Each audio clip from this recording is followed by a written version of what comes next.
Eğer sən də bu suallarda çətinlik çəkirsənsə, yaxın otur. A dayağı götürülərsə, neçə saniyə sonra bu iki yük arasındakı məsafə 8 metr olar.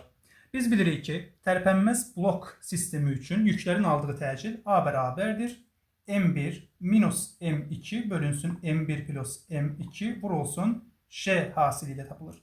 Burada yüklərin fərqi 2 kiloqrama bərabərdir. Cəmi 10 kiloqramdır. Ş'nin 10 olduğunu nəzərə alsaq, burada 2 metr bölünsün saniyə kvadratı olduğunu tapırıq. Yəni yüklərin hər biri bu təcillə hərəkət edər.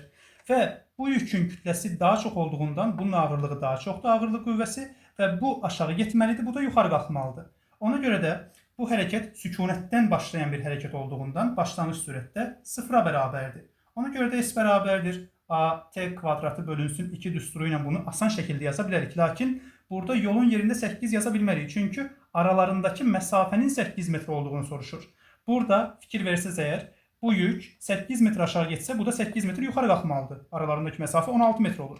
Bu səbəbdən bu yükün 4 metr aşağıya getməsi lazımdır ki, bu da o qədər yuxarıya çıxsın, yəni 4 metr yuxarıya çıxsın, yuxarıya qalxsın və bu zamanda aralarındakı məsafə 8 metr olsun.